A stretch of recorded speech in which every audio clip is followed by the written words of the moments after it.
Welcome to ZBTR TV. The goal is to unearth and document the Zambian narrative in the best way possible. Catch us live every Saturday on Facebook and YouTube. We broadcast every Saturday at 10 a.m. EST, 7 a.m. PT. With a growing audience across the globe, we connect Zambians and share resources abroad. Be part of our journey. Please don't forget to subscribe to our YouTube channel. With a growing audience across the globe, we connect Zambians and share resources abroad. The ZBTR TV show. Did you know? Less than 10% of our viewers are subscribed. Don't miss out. Be part of the community. Mark your calendars. Every Saturday, 9 a.m. Central Standard Time and 10 a.m. Eastern Standard Time. Flow live.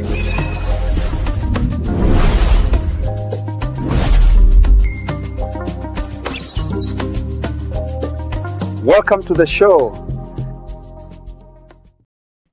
Hello. Believe it or not, it is August. It's August 1st, 2026. Therefore, we can confidently say that Zambia will be going to the polls in exactly 12 days. We've been counting months, we were counting in weeks, now we are just counting days. Welcome to ZBTR TV. Please tell a friend that ZBTR is live. Share, please. I want you to start sharing this link as we go, because I have some amazing guests today, and we are going to look at something. We're going to try and examine and look deep down into this, what is going on the ground. All right. Zambia goes to the polls, like we have said, on August 13. President Hakainde Hichilema is seeking a second term, while Brian Mundubile is making his first attempt at the presidency after emerging as a leading challenger from a divided opposition. So it was put that the opposition was fragmented. There was no opposition and everything. Today, we are not measuring momentum by Facebook likes, rally crowds, slogans, or who is making the most noise. We are making a harder question. Who has built the organization, the message, public trust, and voter coalition necessary to win more than 50% of the vote? Is President Hichilema's economic record strong enough to secure another mandate? That's the question. As Brian Mundubile presented himself as a credible alternative, and what do the numbers on the ground really tell us? That's what we are going to be looking at here. Joining me is Pastor Campbell Umbila. Is a leadership consultant and is also a community leader. Pastor Campbell has been here several times and we all know him. Campbell, welcome. And thank you so much. Thank you for having me. Yes, excellent. And also in the house today, I told him Avene Bachalo is here. Wonderful family. Good day and good day to your dear audience. And Pastor, good evening. Good day to you as well. Thank you. No, we need to introduce you properly, Mwamba. We need to introduce you properly. Ambassador Mwamba is a former diplomat to the Republic of South Africa, and he also represented Zambia in Ethiopia and to the African Union. He also served as permanent secretary and a private secretary to former President Chiluba. He is a political analyst and a political journalist. You can see from his background. If you don't know Ambassador Mwamba, you are not a Zambian. Thank you for your kind words. Mwamba, it's an honor to have you here, and I just want you to know that we do not take it lightly. I know you are a very busy man, Gentlemen, I am not going to beat about the bush and waste your time and the audience's time. The question we are asking today, and I'm going to be making it scrolling at the bottom, who has the momentum to win? Those of you watching, this is not about the Tonse Alliance versus UPND or whatever. These men are here by virtue of what they do. Like I said, Ambassador Mwamba is a political analyst and a journalist. Campbell is a leadership consultant. Let me begin with a very simple, straightforward question. We are not even going to make this discussion technical. We are just going to be simple and on the ground and take it to the point. If the election were held today or tomorrow, who do you believe currently has the momentum to win? And why? Mwamba. Thank you very much. If you asked me that question 2 months ago, I would have told you that President Hakainde Hichilema was headed for a win because of the fragmented opposition. At that stage, the opposition remained fragile and divided, and all efforts to unite the opposition, almost 2-year-long processes to unite the opposition had failed. Remember, we had started with the United Kwacha Alliance. We went to Tonse. Then there were other initiatives. Some even ended up into political parties. Like Zambia We Want was also a coalition unity of the opposition. It ended up into a political party. There's a People's Pact that was driven by Socialist Party President Dr. Fred Membe. That also collapsed, when faction members withdrew. If you had asked me that question 2 months ago, I would have said President Hakainde Hichilema was headed for victory. Orange Alliance, led by Citizen First President Harry Kalava, also failed to mount a strong alliance of opposition parties. It attracted minority parties other than the Citizen First.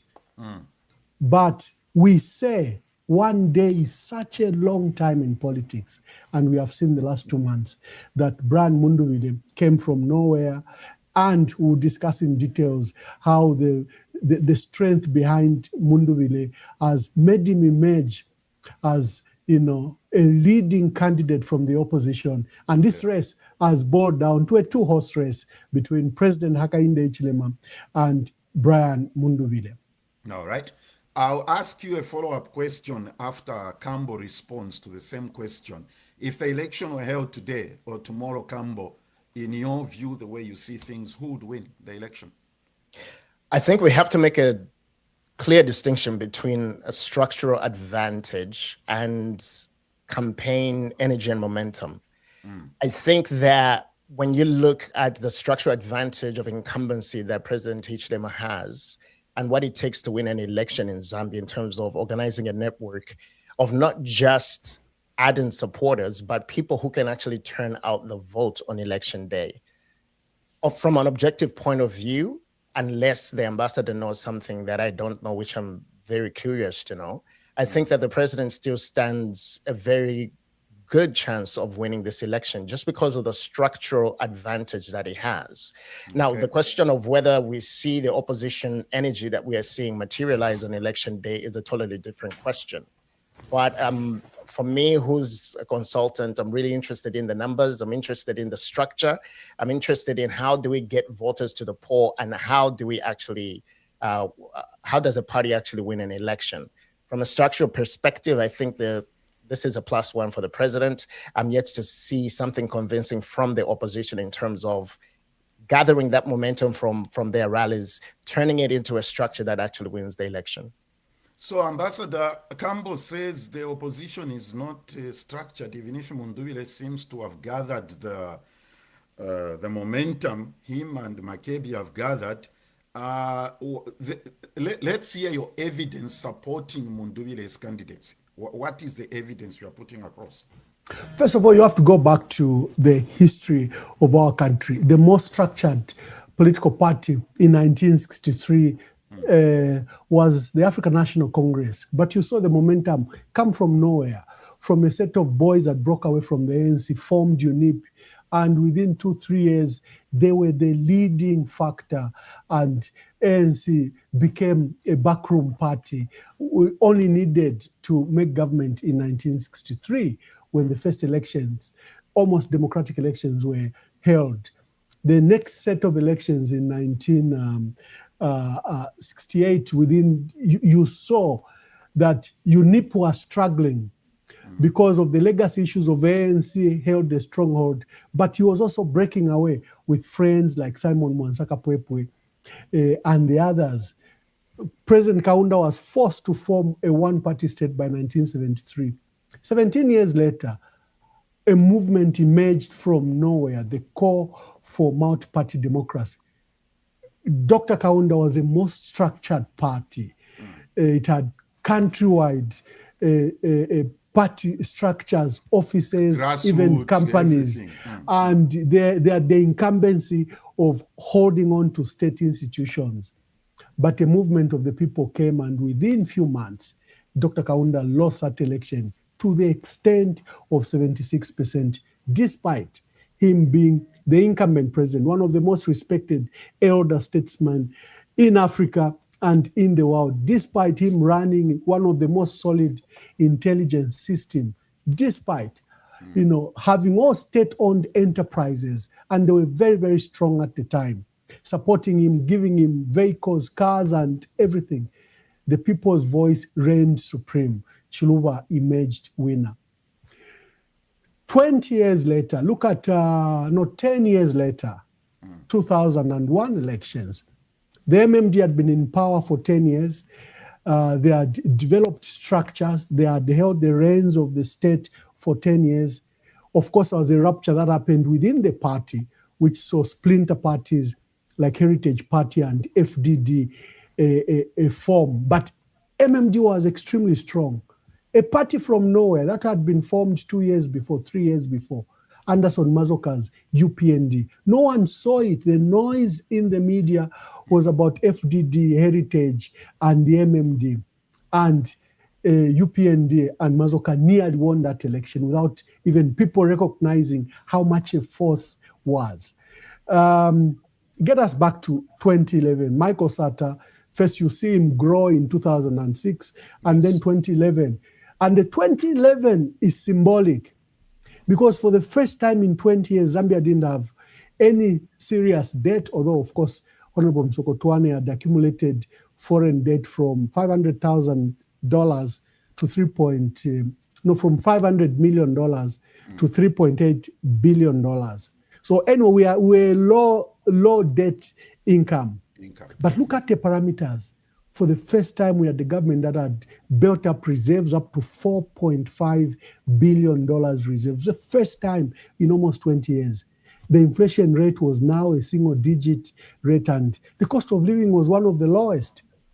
But our people rose. They were fatigued with the MMD. Didn't matter whether RB, Rupiah Banda had these good economic indicators. Our people kicked out both the MMD and Rupiah Banda and chose the man that they said was a one-man show, was a lone ranger. He didn't have systems and structures. Michael Sata. 2021, the UPND had been trying from 1998 to 2021. They were one of the most organized political parties. They never suffered any splinter during the entire duration of the UPND in opposition. I think Anderson Mazoka had set up a very solid structure that really, really helped the party come together. Despite the assault from the state, you saw UPND remained solid. But they were failing to cross over and win elections. In 2001, that was their strongest performance. 2006, they were reduced to the third party. Michael Sata's Patriotic Front took over. 2008, the presidential by-election, Sata came second, UPND dismally performed. 2011, Sata took over the reins, UPND was third. 2016, we saw the dominance of UPND re-emerging. And then 2021, they took over power. If you look at the the parameters, you recognize that UPND couldn't win power in all these years, over 20 years, for one simple reason, that the party didn't have a national character, the party was deemed a regional party, and that the leadership had failed to branch out to the rest of the country. And you saw the deliberate effort by Hakainde Hichilema beginning 2016, where he put one of the dominant political voices from the northern region, GBM, as his running mate, even bypassing the late Dr. Canisius Banda, who had been a loyal vice president from the East. For many years, yeah. Yeah, so those were deliberate efforts for Hakainde Hichilema to show the country that I am not tribal, I am a national in character. And in 2021, when the fallout of GBM and the other factions came up, he still picked a northerner in, Whitney Kapambwe Mtalena Lumango as running mate. This was a deliberate, she's not a very strong politician, but Hichilema needed to show that my party has a national character, that I'm a leader for all Zambians. And that's when he took over power. The PF was doing very well. I know we might differ here, but it was doing very well. It had built some of the best infrastructure in the last 50 years. It had built dams, power stations, schools, health centers and district hospitals, colleges, universities. There's nowhere where the PF didn't touch in terms of infrastructure development. But despite that good report, having bumper harvest even in periods of drought, you see that they built up even food reserves. The national strategic reserves was at their highest in the last 10 years by 2021. For them, their parameters were quite good, like RB's parameters in 2011. So when I say that Mundubile is such a force, I take the background and history of our country. Okay. That structures can be there, that you can have state institutions on your side. In the end, it's a feeling of our people. What is the state and feeling of our people? And so Rupiah Banda must have cried and genuinely cried because he didn't understand. If you looked at the economic intelligence report, Bloomberg, Reuters, everyone said he was headed for victory because he had built up foreign reserves, he had stabilized the economy, he had brought in foreign investment for the first time in 20 years. He was a good president. He was ahead. Someone even cited the UN Millennium Challenge goals, the development goals, that Zambia was among the top, I think, 5 countries in Africa that was headed to achieve most of the Millennium Development Goals. But what was the view of our people? The view of our people was that this is a corrupt government. It has failed us repeatedly. We gave it 20 years and they must go. This is a feeling the country, in my view, has about President Rupiah Banda, that was given an opportunity to run the country in the last 5 years. But what has it given us? Thank you, my brother. I said, debate, you can come in. Oh, no. I'm not actually here to debate. I'm not here to, I have no horse in the race, so to say. My perspective is really just coming from a leadership and analysis point of view. So I'm not here to defend the UPND or side with the Tonsi Alliance whatsoever. But I want to kind of tack onto something that you have highlighted, which is very important. And that is the sentiment of the people. With all these elections that you have highlighted, the turning point was always a sentiment of the people. Yes, Kaunda had the structures and the machinery of the government, but it was a sentiment of the people. After 27 years of rulership and then going through a period of shortages and all kinds of economic upheaval, so there was this groundswell of momentum in terms of we need to change government. So MMD comes in and rides that wave, again, born of the people. When you look at 2001, and that is the election where Mwanawasa gets elected, and the UPND comes to the forefront, that was also an election that could have possibly been a change election, but the people still sided with MMD and still gave them a chance. Again, it was the voice of the people. And when you come to 2011 and you talk about the election of Mr. Sata, the thing again that turns that election is the voice of the people. The people, yes, saw the economic indicators that were good, but the thing that lost MMD that election was corruption. The people felt that the MMD was corrupt to the core. So though the economy was doing well, yes, the economy was on a trajectory of growth, they said we cannot have corruption. So the people made that a change election. When you come to 2021, you also have the same situation happening. The economy was weakening.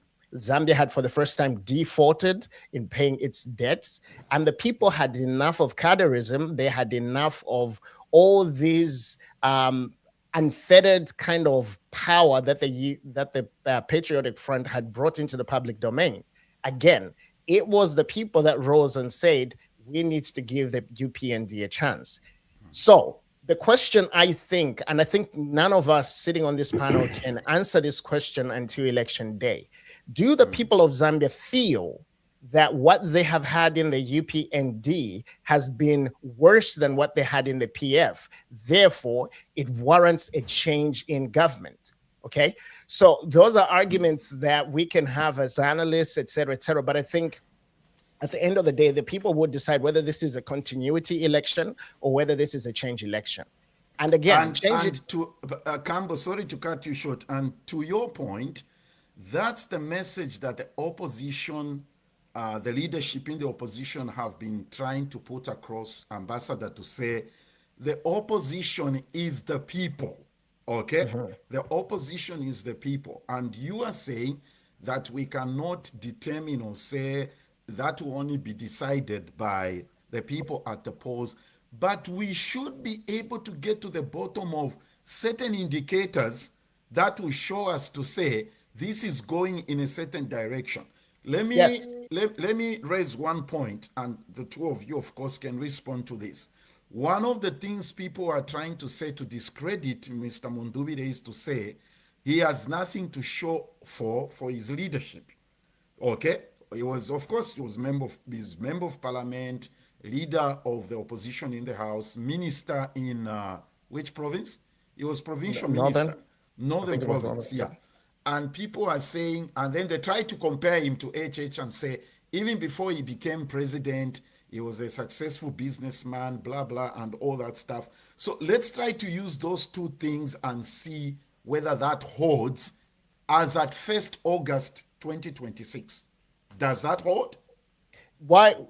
Well, if we are going to assess leadership and look at track record, then yes, we should have a debate on that, right? So you have a businessman who had a proven pedigree in the private sector and rises to the presidency and actually proves to be a good economic manager, gets us out of default and puts the country back on the path of economic prosperity. Now, we can have an argument on whether or not that, and I think this is where the UPND is having a problem communicating when it comes to their economic successes. And we can talk about that later. But when we look at the track record that he has, both in the private sector and in government, and then looking at what Mr. Mundubile brings to the floor in terms of his leadership pedigree, how did he perform as a member of parliament? What does he have to show for it? We already have him embroiled in scandal, for example. The case, I guess, is still being investigated. But basically, when we look at leadership and what we are looking for, is he the person to take over from a President HH who has shown that he can manage the economy, and not only manage the economy, but put us on a path to growth, right? And then there's also the question of how is he casting the vision? What is his vision? Where does he want to see the country in the next 5 to 10, 15 years? What is he actually giving us as a direction for the country? All those are messages that, of course, the opposition would have to work out. But from what I have seen so far, in terms of if we're comparing track records, the president holds water on that. I think he has proven as a private citizen and as an economic manager as a president right now to say that he has the chops to actually lead the nation. So, of course, Ambassador knows Mr. Mundwele better than I do, so maybe he might speak to that. I'll put it this way, Ambassador, to you, the same question. Do the people really care about that, the track record? So I love history. Then it helps me cast the future and give analysis. In 1963, the people of Zambia, Northern Rhodesians, just say Zelensky must go. They didn't want the argument. They knew who must go. Then they began to choose who should stay. And that has been the pattern. In 1991, people said UNIP must go. Kaunda must go. It didn't matter. Kaunda put up an argument. Colleagues, look at the people that wish to replace me. They are mandrax dealers. They are inexperienced. Chiluba has never even been in government. And he used to disparage, Chiluba was a short man. He says, how can a 4-foot man replace a 7-foot man? Come on, it's a joke. A unionist. Look at 2011. People said Sata is a madman, really. Look at the distinguished diplomat, family man in Rupiah Banda. But Sata was underestimated, but go ahead. My point is, Zambians first decide who must go before they decide who should replace that one who's going. And that has been the pattern of our country. Zambians first decide who must go. I have a podcast, and probably you have found at least once in your lifetime to watch it. If you listen to the callers, especially when I came to the USA last 1 year, is the rejection on every call was against UPND and President Hakainde Hichilema. Their feelings from my podcast has been that, look, the man could be a good man, but he has divided our country. They didn't expect such an educated man to step into politics of regionalism and tribalism. They didn't expect that a distinguished man like himself, who's run corporates and companies, that could even practice tribalism and the division then that he has spawned in the country. That has been a very big shock to our people. And then, of course, the state of the economy. Well, it hasn't been kind to President Hakainde Hichilema, especially that he fashioned himself that is Mr. Fix-It, that is an economist, that is educated, that has run successful companies before, and therefore running the country was going to be a piece of cake.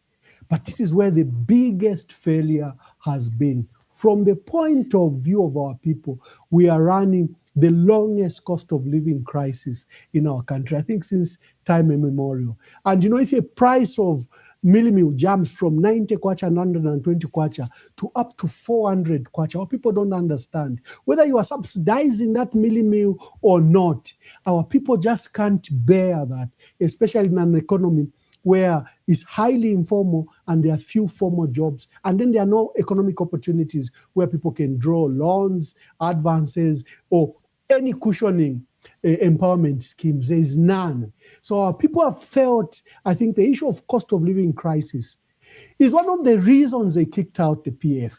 Is that things were very expensive. So other than the cadarism, the default issue doesn't affect our people. It's you and me who can analyze it. But to our people, if they have electricity, they have water, and if things are running, that's the measurement of the economy to them. But one of the reasons the Patriotic Front was kicked out was that the economy was so bad. Now imagine how worse the economy is 5 years later. Look at the cost of living. Look at the statistics. Just a tiara, the food basket. It was at 8,400 kwacha in 2021. It's sitting at 12,500 kwacha 5 years later. Even just the cost of all basic essential foodstuffs, whether it's millimil, whether it's cooking oil, and issues like, economic issues like fertilizer, and cost of electricity and other things. And then the biggest dampener to President Hakainde Hichilema is his ludicrous campaign promises in 2021. He promised heaven and earth. To the extent that even if Hichilema has delivered something like CDF, free education, or is beginning to stabilize the economy, it looks minuscule, very small in comparison to what he promised. So his own campaign promises have now, 5 years later, come to haunt him. He has come to the people of Zambia. He has come to the people of Zambia making new and fresh promises. When he said the cost of mealie meal will be reduced to 50 kwacha, that the price of fuel will come at 12 kwacha, that fertilizer will be selling at 250 kwacha, and that the price of fuel come down. Was it yesterday or the other day? Did they bring the price of fuel down? I think they did, but the trouble is, you have to look at 2021. What was the price of fuel? It was 17 kwacha. Mr. Mwamba, going based on your argument, if you're making an argument based on just pricing, then a Zambian can say, well, when the PF came into power, the dollar was this much. When they left, it was this much. When they came in, the price of mealie meal was this much. When they left, and all those statistics are on the high end. My point is this, and I know you're a politician. I'm not. No.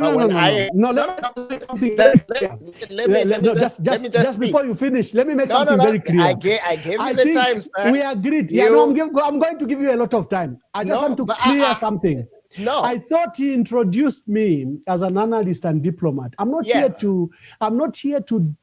coming as a Tonse Alliance or PF. No. I think I've been called as an analyst, and my facts will not favor anyone but the truth. All right. So I just wanted to clear that. Okay, fair enough. What I guess what you're making is a political argument, right? Well, you're from an analyst's point of view. What I'm most interested in for me when it comes to the economy is what are the drivers of the economy? And you have to also understand that Zambians experience the economy in two different ways. There's the urban economy and there's also a rural economy, okay? When you look at all our change elections in Zambia, for example, it is the urban areas that lead the charge to say that we need change because the economy is not doing well. And the reason this happens is because the urban areas are the drivers of the economy. When you look at the majority of our GDP, it is generated in, or the business is really done between the Copperbelt, Lusaka, other urban areas, et cetera, et cetera. So, and I was making this assertion to somebody who said, how come things have improved but people are not feeling it? I said, if you're going to be realistic as Zambians, you have to understand that cost of living will not begin to come down until Zambia begins to post double-digit GDP. That is just the way it works. When we look at China, how was China able to lift people out of poverty? It's because China was always producing a GDP north of 10%.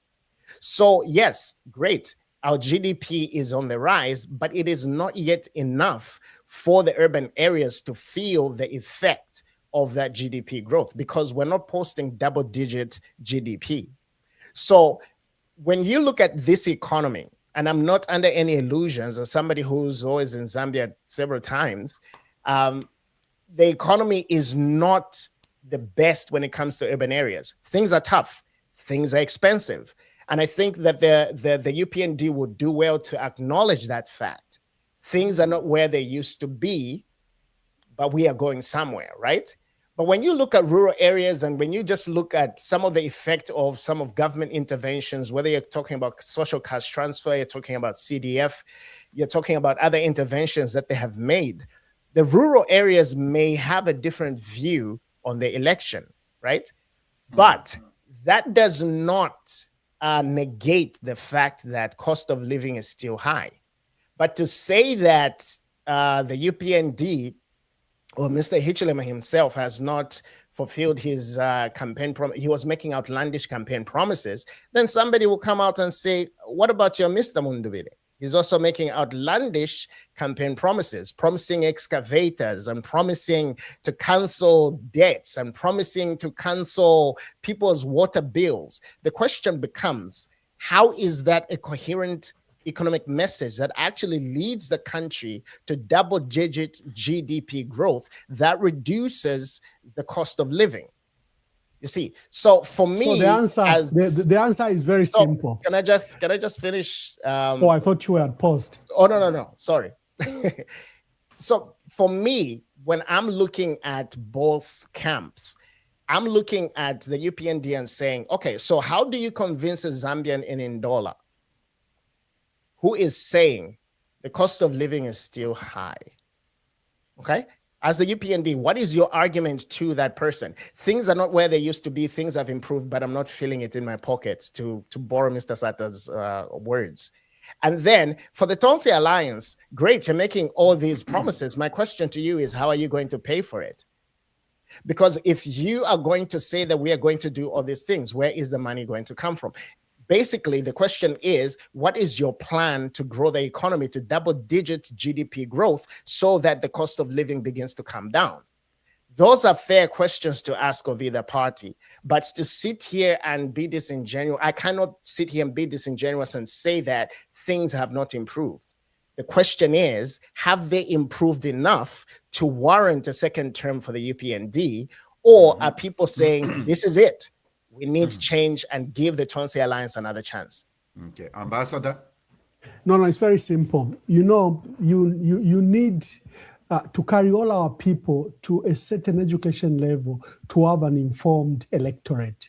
If you see, if you study President Hakainde Hichilema's campaign messages from 2006, he was extremely capitalistic, free market, free enterprise. By 2011, he begins to see that a good economic argument can't win you elections. He begins to become populist. 2021 was his worst case because you now can't trace who President Hakainde Hichilema is. He began to promise things. He knows that if he runs a free market, free enterprise, that the price of millimil can't come down to 50 kwacha. He knows because there are so many factors that have to go in to bring the price of millimil at 50 kwacha. But despite his knowledge, he promises it anyway. So the Hakainde Hichilema of 2006, who's rooted in realism, becomes aware of the realities of politics. Let me take another example. Member of Parliament. A member of Parliament is a mere legislator. He can't build a road. He can't build a bridge. He can't bring water to you. He's a member of Parliament. He's a legislator. He spends 9 months in Lusaka, in Parliament. But have you witnessed the campaigns of our MPs? They promise that they will dig boreholes for you, that they will build a crossing point or bridge for you, that they will bring the road to you. Some even promise, health centers and schools. It's something that an MP cannot do. They promise what they cannot do. And our people have become wise. They've made the issues of election transactional. And that is where even the issues of vitenges, money, contributions, even to a meeting, transporting people comes in because the election has become transactional. My brother, you are very hopeful that a narrative of a good economy or a narrative of the vision of our country should then persuade the voter to vote for you. I've been in elections where you have a very good candidate and they're just walloped by a guy who comes with a stack of money from Lusaka 2 days before elections, distributes ama 20 kwacha, ama 50 kwacha, and the good man with good vision loses elections. So you have now... That is now our problem as a country that we need to solve, isn't it? Yes, that's why I started with the issue of education. Until you have empowered voters who are working, who are educated, who are living well, who can make decisions not from the stomach but from their head. From their head, yeah. So you see the outlandish promises by President Hakainde Hichilema in 2021. Even now he's making outlandish campaign promises, an international airport to every provincial capital. We have three international airports, and they are struggling even with traffic. But Ambassador, just a minute. Okay. On that point, And No, we no, need I to don't want switch- you to we need to forget. switch That's the- why. yeah. Why I'm interjecting. I don't want you to forget because Okay, you're talking interject. about outlandish promises. Promises. Can we agree, you and me here, you as an analyst, me as a leadership consultant, that it is also outlandish for you as a candidate to promise excavators to marketeers? It's also outlandish for a candidate to promise to pay or cancel water bills for a whole town. That it is also outlandish for a candidate to say every young person here, give me a few months, in 2 years I'll produce millionaires here. Can we just agree that both parties are making arguments that are outlandish? Yeah, I'll come to that, the issue of promises. No, but because can we just I'll agree? come to that. No, we can't agree. But this is why I'm saying now you're sounding like a partisan. Yeah, that's why I'm saying you're sounding like a partisan. Let me give an example. When you are in government, promises appear, I'll use a strong word, foolish. Because you in government should show what you've delivered. The issues of promises is only a luxury to the opposition, whether realistic or not. For you in government, your main campaign message should be to show legacy. The President Hakainde Hichilema, in this election, is sounding like an opposition leader, like he's not been in government, or like the 5 years was not enough. And that's my trouble. He's been in government for 5 years. In fact, he's keeping his entire 5 years of failure by keeping on referring on the PF. It's like the clock is starting from 2021 and backwards. He has conveniently ignored his 5 years. When you are in government, promises work against you. When you are in government, you should demonstrate what you are going to build on. It could be a campaign message failure. It could be poor media and marketing consultants around the president, but the president is sounding like an opposition leader. I was telling you the issue of international airports. If he has to be a realist. But first answer my question. Can we just agree? Because I believe... Okay. I'm going to agree. And allow me to give you time. We will not agree. We will not agree.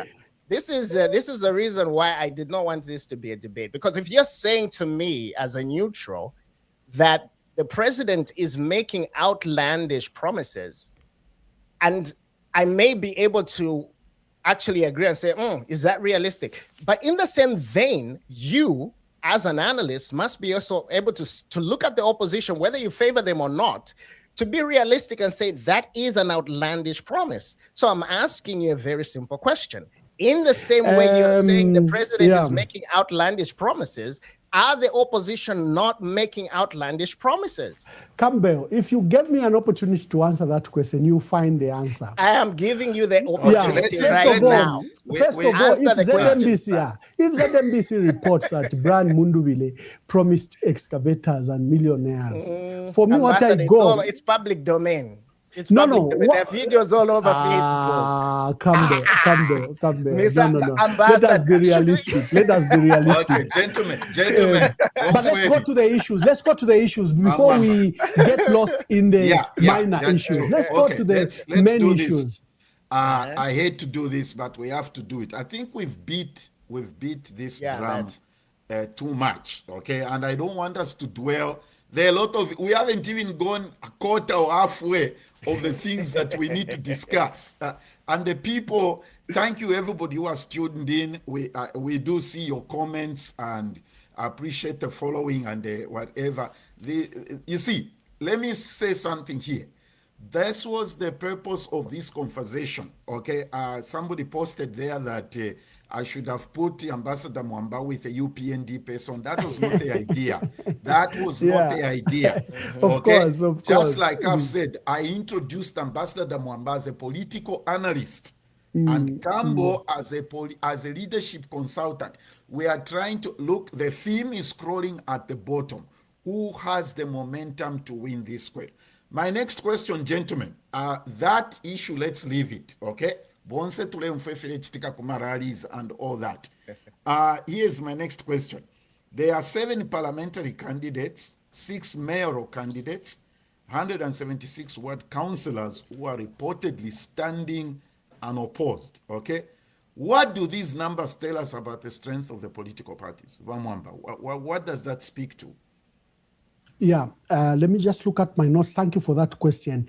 I'd put some notes somewhere. I don't know if I can find them very quickly, but there's been extensive propaganda that, for example, the opposition have not featured in over 75 seats. Yeah, 70 yeah, something. You must have seen that. But I published on my page the other day the official records from ECZ. ECZ finally released the successful candidates that had filed at mayoral and parliamentary elections.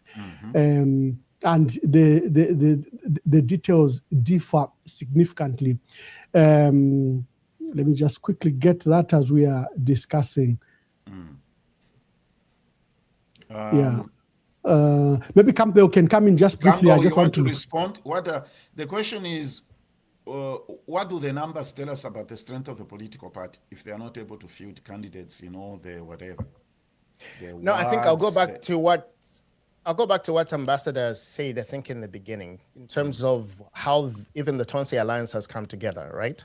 There was a lot of confusion in terms of just the opposition coalescing around a special purpose vehicle that they were going to use for the election. So I think some of these numbers are simply as a result of not having enough time to really organize themselves. I think that so we shouldn't think too much about it. It's not an issue.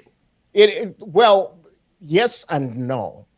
If you look at the places where candidates have not been fielded, I think the opposition made a strategic decision not to try and field in UPND strongholds. For example, parts of Western Province, Southern Province, et cetera, et cetera. So I think that and of course, I'm not privy to any of this decision making, but I suspect that what happened was we don't have enough time. We need to field as many candidates as possible. Let us pick our battles. So I think we shouldn't read too much into it, other than the fact that the opposition may not have had enough time to organize themselves to feature in all these elections. That's my read, at least from my perspective. No, okay. I got the details. Thank you. So let me just read them out, my dear brother Campbell, if you haven't seen them. So for mayors, we have 20 cities where you put mayors.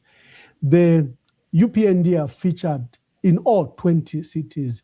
The opposition has actually have more candidates. The UPND has 20 candidates. The opposition has 24 candidates. And that has to do, this is for the Tonse Pamosi Alliance. Before I go to SP, Citizen First, NRPUP and RP have 24 candidates, because in some places they have 2 candidates, like in Kitwendola, Chingola, and Muflira. That's why the number is higher. On council chairperson, the UPND have featured 96. The NRPUP, RP have featured 76. Parliamentary candidates, the UPND have featured 226. They have a candidate in every constituency. Well, the opposition, NRPUP. It's 225, because I think Lumezi is off the table because of that tragic loss of so 225. But they are the candidate, so there'll be a rerun in Lumezi, and they are expected to feature a candidate anyway, because they are the candidate, and NRPUP are the candidate. And 190 for NRPUP. So you see that the numbers are not as alarmed by propaganda, where they said the opposition are missing in many places. And ECZ disclosed that 8, like you have stated, 8 parliamentary candidates have gone unopposed. And these are issues to do with various factors, other than the main opposition being away. The independents were either chased out of filing of nominations or were forced to withdraw, like the case in Liua, I think, and about 7 constituencies in Southern Province. But coming to your answer, the issue for our people has always been a presidential vote. That's what matters. In Zambia, theoretically, you can have a president with 1 MP, but wins the presidency. So in this case, our voters are just looking out. Is it Hakainde Hichilema or any other member of the opposition? At least on this platform, we've agreed that we have two front runners in Brian Mundubile and President Hakainde Hichilema. So our voters, wherever they are, before they even decide who the MP or councillor will be, their focus is presidential. And you cannot blame them. And that is why any president who wins an election faces battle at re-election. Because our powers are so centralized, our people to the presidents. Our people do not feel the power and strength of councillors, of parliamentarians and local government. They don't feel it. That is why I can live in Shangombo and my small road in my area is bad. And I will say Hakainde Hichilema is not working. The blame always going to the presidents because power is so centralized. And that is why even in voting, that immediately is reflected. Is it President Hakainde Hichilema or Mundubile? And you will see the vote will be like that. Here's something else. Wait, Campbell. Here is something else which on the propaganda part of it, here is something else which is not being talked about, Ambassador Campbell. Is it 354 independent candidates? How many are there? 354? 900 here. We well, have for the parliamentary, I think it's 300 total independence for mayor and councillors. They are 970. 970, yes. The highest together. Yeah. And the combination by other political parties, you see, it's just around 300. Here's the reason I'm raising that point, Ambassador Campbell. Okay, this whole argument has been focused on the 7 unopposed members of parliament, the 6 mayors, 100 and whatever councillors. The 334, now you are telling me 970. And here is the thing. I both want you to comment to this. Most of these independents are former party operatives who were not adopted and they chose to go independent. The focus is coming on Iris and what's his name? Garin Kombo, because of the issues they've had with the president. We have a lot of independents out of UPND. We have a lot of independents on PF. We have a lot of independents from whichever political party. What is this reflecting on this election, Campbell? What is this reflecting? For me, first of all, I see this as a good thing. And whether we agree or not, I think the thing that has given independents the courage to actually stand as independents is partly because of the decentralization that has happened with the CDF. Because I think for the first time, our MPs realize that I do not need to be politically aligned for me to deliver for my people. And when you look at, I think Honorable Binwa Mpundu went as an independent, if I'm not mistaken. I stand to be corrected. But no, you have, not this time, but the last time. I'm trying to make a point. And when you look at Mwambazi in Ndola, when you look at Sande Chanda in Kanchibia, well, Sande Chanda is not an independent, but when you look at some of the independents that were able to deliver for their constituencies because of the increased CDF, I think there was a realization to say, I don't need to be politically aligned for me to deliver for my people. And then secondly, I think what is driving this is the feeling that they have been sidelined by their by the parties that they have dedicated so much to. Those that have come out of parties and decided to stand that way. But I think that this is, to me, it bodes well for our democracy in that people realize they can have an independent voice and still represent their constituents and deliver for them. So, Ambassador? I didn't want to diminish the role of, seats.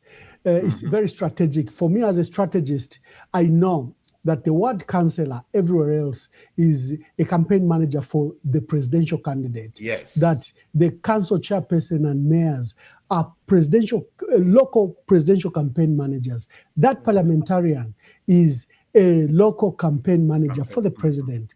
So when you are absent in those areas and you haven't put mechanisms to replace that process, it will quickly disadvantage you Also coming to face ordinary messages in the constituencies when the people are campaigning. And also when it comes to vote protection, if you have a candidate in that area, he will on his own put up mechanisms to watch the vote, to protect the vote. So there are weaknesses when you do not have candidates in constituencies. So I thought we shouldn't overlook the importance, although I was trying to correct the picture in the statistics. No, but I stand well. That's a good point. That's a good point. That's a good point, Ambassador, because you see, most people do not. That's the reason I thought we should look at this to say candidacy in a ward, in a parliamentary constituency, it also affects the presidential campaign vote. Vote in one way or another. It does affect the presidential vote in one way or another. Messaging. Let's look at messaging in this campaign.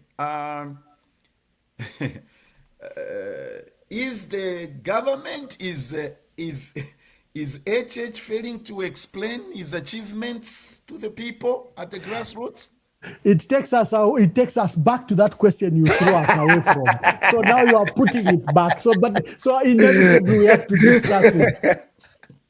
And I'm glad that you brought it in because I knew you were going to bring it in one way or another. Okay. The UPND for me, what the failure of the UPND message has been to segment what their achievements should be. For example, if they have $6.5 billion foreign reserves, if they have inflation rate single digit, if they've restructured the debt, a matter that I've always spoken extensively about, and I've said it's a very expensive, a very poor process in the manner that they did it. That is one set of messages probably to sell to your diplomats, to foreign dignitaries, and to foreign media, to present yourself that, look, I'm managing the economy very well as an investor, or, if you are a donor, your funds investment is safe in my country because of issues of peace, security, and I've resolved the financial and economic factors driving economic growth in my country. But if you go to a rally in Lundazi and you're telling them about foreign reserves, it doesn't matter. They just look at you and laugh at you because they want messages of fertilizer. Have you brought the fertilizer? I saw the president for the first time when he was in Lumezi condemn the distribution of fertilizer in Medaz, because the issue of Medaz and why the social media laughed at him is that the issue of Medaz has only come up in this period he was president. No, in this period he has been president. There. And Campbell brought one good issue, that there is a rural economy and an urban economy. Yes. In urban areas, what matters to them is employment and economic opportunities. Farming, fertilizer, that story doesn't bother the people in urban areas. They want a job or economic opportunities. Is there money in the economy? Can they do their small running businesses? Can they get those temporary opportunities? Right there, Ambassador. You continue. Right there. Rural and urban economy. Do you see the two leading candidates make that communication to say, Ngabali Kulusaka, they are communicating this way. Ngabaya Kulundazi, do you see the two candidates doing that? Yeah, so I saw that both of them at the beginning were failing, but I think they all got advice. So you've seen that every time the presidents come up, either pre-speakers or when the main contenders come, they are first discussing local issues, then they go maybe to issues going on social media or national issues. So finally, they are both paying attention. And here is why it advantages the opposition. It's difficult for the president to say, I'm going to build you a bridge here where there's none. I'll do your feeder roads where there's none. And I'll bring cheap fertilizer.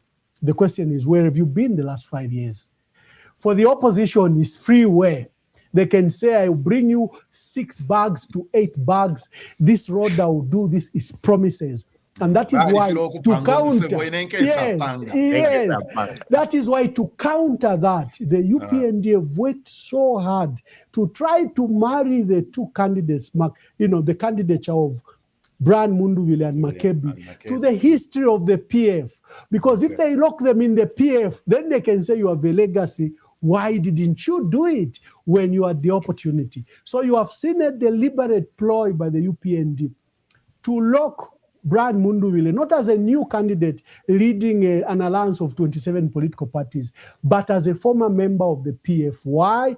They want people to remember the PF, and hopefully that the PF could remember the bad part of the PF and then make it stick to Brian Munduvile. But for the president, is standing on an uphill battle because, I said, yes, Campbell. Yes, I think you're right. In the beginning, both candidates were struggling with messaging. And I think that they have think both... it has improved now? Yes, and for the reasons that he has given, because I'm not one just to kind of think. I was watching what the president was saying, the way he launched his campaign in Lusaka, and the first few events that he had, his messaging was very, we call it 30,000-foot view.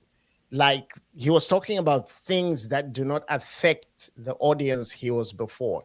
But then you saw that after the first few events, he changed tactics and started pointing to local things that had happened, right? So his main message is when you hear him, he says, basically, if we did this, why can we fail to do this? That is how he's countering that whole argument the opposition may have in terms of where have you been? So which is politically astute for them to do. If we have already done this, why do you think we will fail to do this? Okay. The other thing too about the messaging that has been very successful with the UPND is this, and whether the ambassador agrees or not, and I think the opposition has played into this trap.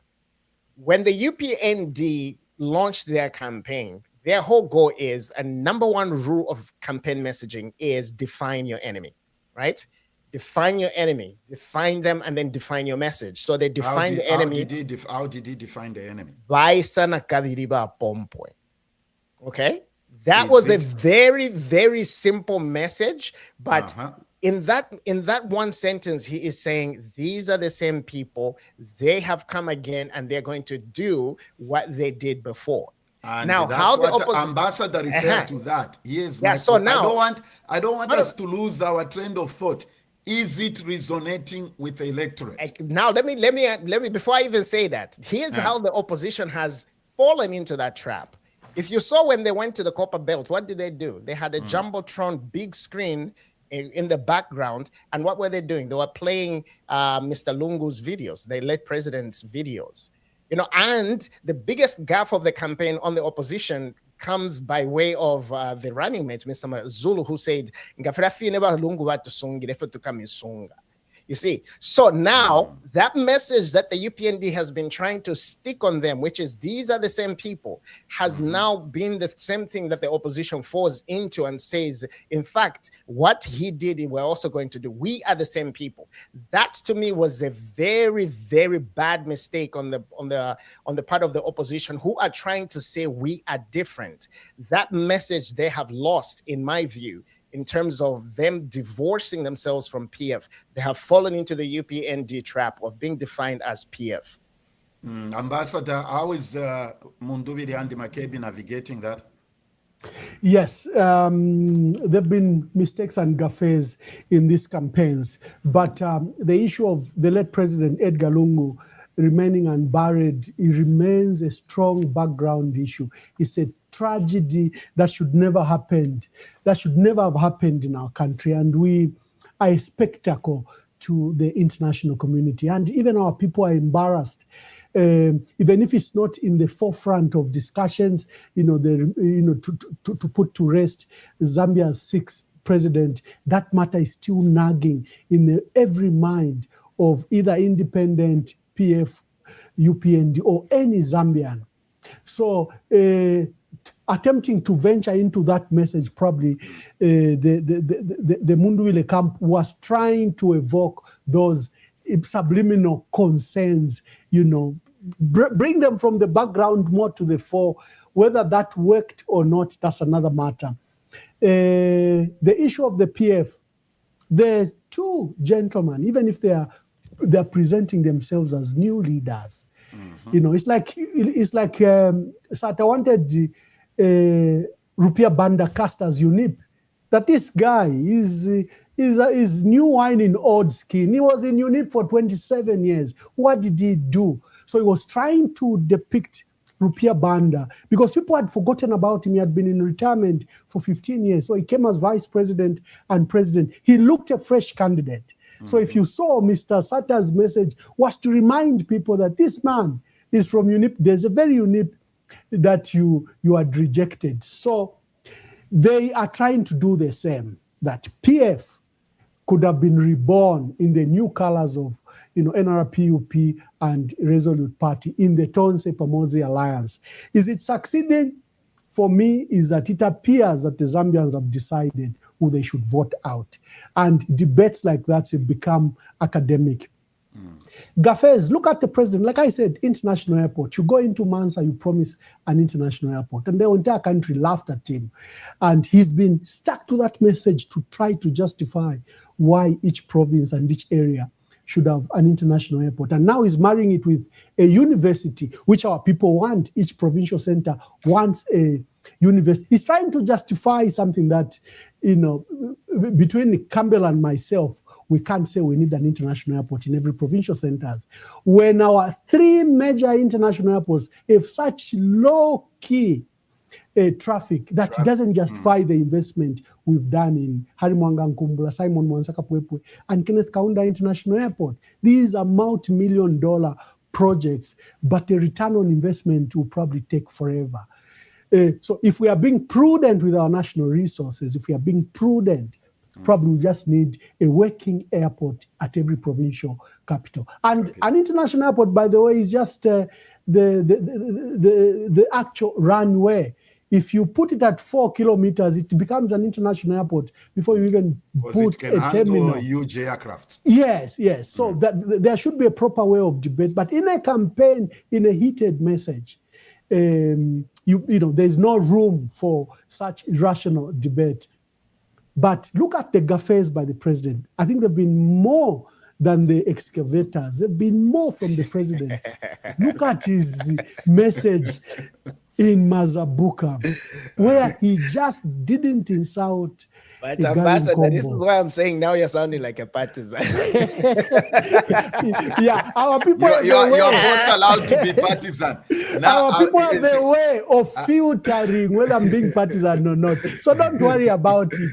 The negative score will be to me. But let me put it this way. Let him finish, then I'll let you respond, because people are telling me I'm letting Mwamba get away with it. So, okay, Ambassador, go ahead. So my point is the president has made more mistakes. Look at his messages in Mazabuka. He should have acted with a lot of restraint. There should be an adult in the room. He's president, he's father of the nation, to descend to the levels he went to. And then he used local language. Mwanishwen said, in your native language. Yeah, he used local language, and he was fooled by the crowd clapping along. That was a terrible mistake.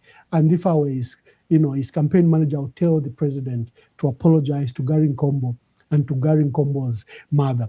Then he goes to Iris just the other day.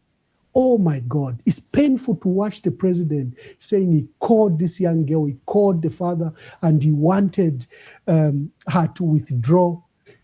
The quick things between you and Campbell comes up. Iris is standing as an independent. What's the president doing calling an independent? Why is he calling her father? These are national decisions. Why is he promising her things that he shouldn't? This is a corrupt and bribery offer. So gaffes have been made by both sides. And I was agreeing with you, Campbell, not that I was becoming partisan, but because you've been intent on the excavators, I also had to be intent on Gary Nkombo and Iris. I'll turn into a marketeer just to get an escalate. Okay, Campbell, you can respond. What's your response to this? No, I think that the ambassador and I agree that I think when it comes to campaign messaging, they both started at different places, made mistakes. For me, the question always becomes what has stuck with the people. I think after some time, you define your opponent, and also importantly, how are you defining your election message? For the president, I think I've heard enough to hear him make the case for continuity. And for the opposition, I've heard enough for them to say it's time for us to change. Whether or not the people have bought into either message is what the August 13th election is all about. So when it comes to campaign messaging, I think the people will have the final say. Campbell, what should HH be saying directly to market traders, to the farmers, young people, and families struggling financially? What should he be saying to them? I think he needs to be a father. He needs to strike a tone to say that, first of all, I understand that things are hard. I understand that things are expensive. But I also need you to understand where I came from, what I took over as your father. I had a decision to make, whether or not you were going to sleep hungry or I was going to humble myself and grovel to get the people that we owed money to be lenient on us. But that also meant I could not do the things that I promised to do. Things are not what I want them to be. They will get better. I think he needs that empathetic message. And I think, and one of the most important things I'm watching in this whole election for me is student engagement. Because I think one of the things that has been underestimated with the urban vote is the voice of the student. When UNZA is not happy, UNZA becomes the catalyst for a voice in the city. Right? But when UNZA is happy, then you have a 50-50 chance of succeeding. Right? And what my point is there is that the student movement is a very important movement in our politics. So I'm watching to see, for HH, he needs to be the father that says, don't run away from the fact that things are expensive. Don't run away from the fact that things are not where they're supposed to be. But make the case that they are not what they used to be, because it is a fact. They are not what they used to be. Things are better, but people are still feeling the pain. Ignore their pain, they will not vote for you. Okay. Ambassador? From my notes, before I answer your question, I noticed that we didn't attend to your two questions earlier, and also to marry it to Campbell's issue that define your opponent from the two sides. One, President Hakainde Hichilema is head of state. He has inherent advantages. He's an incumbent and he's been in office for 5 years. Then he has state apparatus at his disposal, and that's why he has attempted to manipulate the alignment of institutions like Parliament, ECZ, judiciary, and law enforcement agencies. He's head of state. So he has those inherent advantages. For the opposition, I think what we've seen, even the wave we've seen in the last 2 months, is that there seems to be a strong wind of change. And they had settled that they were dissatisfied with the president and they wanted a new person. There are people that would, have, my dear brother, Professor Jones Kasonso, who would say, he was trying to demonstrate how desperate Zambians were for a new leader, that a new leader may not stand up to the pedestal or pedigree of the incumbent. What were the issues? Number one, like I said, the cost of living crisis that Zambians have been put through, including load shedding that saw especially small and medium enterprises close forever. Then, like I said, the division is something that's palpable in the country, that the country is standing. We've never seen our country this divided, this regionalized, where people need to know where your surname comes from. This has never been an issue. And I think it's a big disservice to Dr. Kaunda, who had taken so much energy and time to unite us as our country. And President Hakainde Hichilema seems to have washed away those efforts. The second issue, you had said, what is the standing of Mundubile in comparison to Hakainde Hichilema? Campbell said, look, this is a successful man. He's now been president for the last 5 years, but he came from corporate and successful businessman, and who is Brian Mundubile. First of all, for me, the most inept person I saw to be president was President Hakainde Hichilema.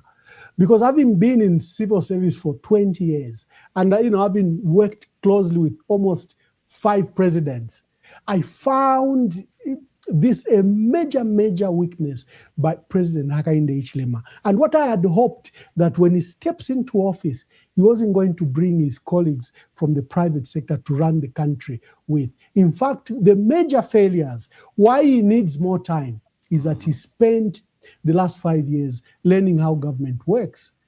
To the advantage of Brian Mundubile and Makebi Zulu, they've been in government. For Brian Mundubile, he's been a parliamentarian for 10 years. He was leader of the opposition. He was, provincial minister. He was also chief whip running parliament. He comes from the running of government base. Because the way it is with leadership, and we have a leadership guru here, when you don't have the requisite skills, you bring the requisite skills. This is where the biggest leadership failure for President Hakainde Hichilema is. He came from the private sector. He was trying to run public sector, which he had no knowledge of. And you see his frustration, because he kept on thinking, if something is not going on, that means someone is frustrating him because they belong to the PF. It took him 3 years and 2 amendments to the law to implement CDF. He just didn't understand. I've always ridiculed him that the president lacks so much knowledge about the public sector that he thinks that CDF is decentralization. He thinks that CDF is taking, government to the ordinary people. But any basic learner of how devolution and decentralization works will tell you that even in our laws, CDF is such a small component in delivering development to our people. It can never work in the manner that the president has taken it. I attribute this to his failure to understand government and to attempt to treat the public sector and the country like a private company. And so he comes out as unemotional, that he can subject the country to 4 years of load shedding, because for him, he's looking at the outcome, the bottom line. If, I can't subsidize, I can't do this. He comes out very unemotional. So when we talk about experience, unfortunately, the issue of experience favors Mundubile, who spent time, especially the last 10 years in government. Campbell, I want you to sort of run through, rebuttal what he has said. President has been frustrated, and if anything went wrong, he always attributed it to PF people in the system, or whatever way you want to respond. So there are several things that I want to agree with and several things I want to push back on. So first of all, I think you're right. There was a frustration that he had in the beginning, coming from running a business, and it's a successful one at that, to operating in a bureaucracy with its red tape. Bureaucracy by design is slow. Business by design, if you want results, has to be nimble. It has to be fast. So I think that frustration, especially the first year, I saw it a lot, that frustration he had. But I think that he has learned. I think that for even being in the opposition for 20-something years, President Hichilema, I think, is now just beginning to become a politician. He is he's now finally learning what it means to be a political leader versus the economic manager and leader. But you also have to look at what were Zambians looking for when they voted him into power. Zambians were not looking for a politician. Zambians at the time, through their votes, were telling us we need somebody who can fix the economy. Okay. You see, for a politician, subsidizing is the way to go. In other words, I will borrow so that the people don't make noise, because the people really don't care how this is done as long as they just want it done. They just want it done. The problem with that strategy is that it lands us where we were. where we had borrowed so much money in order to prop up our fuel prices, our food prices, etc., our electricity prices. People forget, but we had a ship that was marooned in Mozambique, which was pumping electricity for us. We owed them hundreds of millions of dollars. We owed almost $900 million to fuel suppliers. So you needed an economic manager who was going to be the adult in the room. And that's what President Hichilema had to do. He had to make very, very tough decisions, which I do not envy any leader to make. But that's what leadership is about. Leadership is not making the popular decision in order to remain popular. It is making the decision that in the long term will benefit the people, even when they do not realize it. So I think I agree that he was frustrated. I agree that he did not know how the government machinery actually works. But I think that trumps there's perceived so-called failures that he may have in that department. I think the question that Zambians have is, do you still want this economic manager to continue managing the economy and lead us to a place where we could be a thriving economy? Or do we want a politician who would tell us and give us what we want, regardless of the price in the long term? In 2021, President Hichilema won with approximately 57% of the vote. Zambia now has about 8.7 million registered voters. This will be our final winding up question. The winning candidate must receive more than 50% of the valid votes cast. Now, we must understand that is a very important phrase. They are valid votes cast, not 50% of 8.5 or whatever. Based on the number of registered voters, approximately how many votes will a candidate need to win? Don't leave us hanging, and don't put a timer to this podcast. You can go on. Oh, you have the time? I'm personally shocked that, like TikTokers. This is Zambia Blog Talk Radio. They operate on No, let's go. TikTokers, you sleep, you wake up, they're still talking, they're still live. I said, oh my God, when did talking become such an industry? I'm joking. Of course, we have to end. You have something to do and something to do. But before we go to that question, I need to just respond briefly to what Campbell. He has raised fundamental issues. Please. That what did Zambians want in 2021? Like I said, what were the crises facing our country? Yes, we're in default. The economy had faced a downturn, and we wanted someone to fix it. And President Hakainde Hichilema presented himself as an economic manager and Mr. Fix-It. And the two issues he has lamentably failed. And let me justify. The so-called debt restructure. First of all, they've told propaganda that Zambia is the only one that defaulted. You and I know that during the same period, 38 countries, during the COVID crisis, because COVID shut down the economy and its supply chain. It literally, there are only two countries whose GDP registered positive growth. That was China at a mere 1%, and Ethiopia, similar percent, also 1%. The rest of the world registered negative growth, including Zambia, which registered up to negative 2.3. The UPND have run with that story that they adopted an economy that was in default and registering negative growth and taking away the COVID story where the rest of the entire world registered negative growth. What did President Hakainde Hichilema, when he succeeded government, what did he find? He found positive foreign reserves up to $3 billion. Because remember, there was $1.8 billion he had, and in July, August, the IMF released $650 billion to all member states, depending on your investment in the IMF. For Zambia, we received that $1.3 billion, in August. So the foreign reserves were standing at about $3 billion. He had stock in the National Strategic Maize Reserves of over 1.5 million metric tons.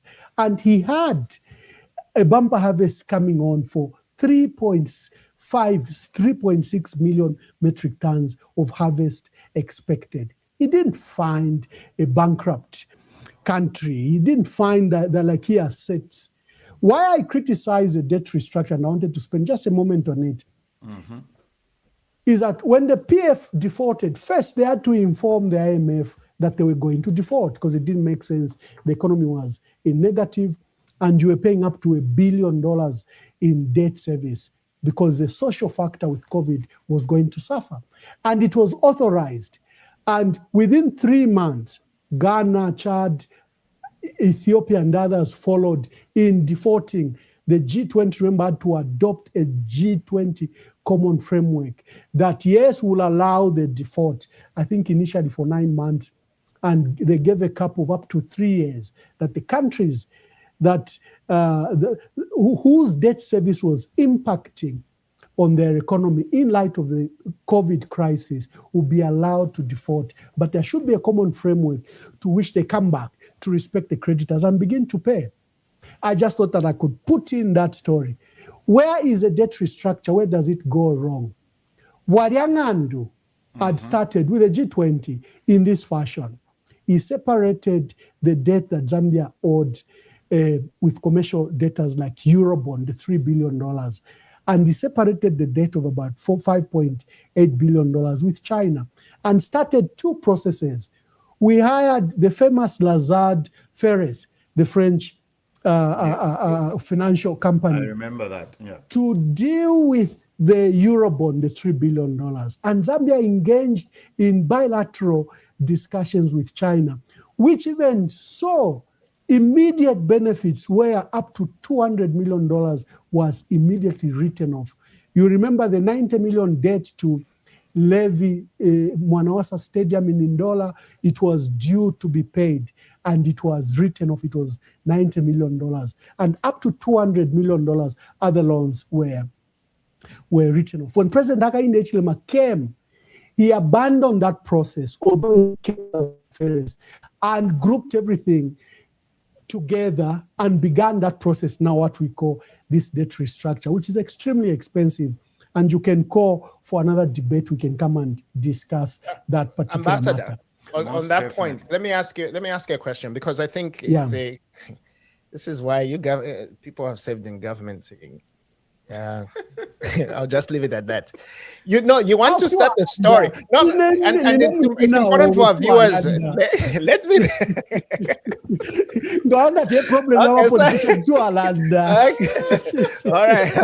All right. So since we're analyzing here, it's the whole IMF talks do not begin in 2020.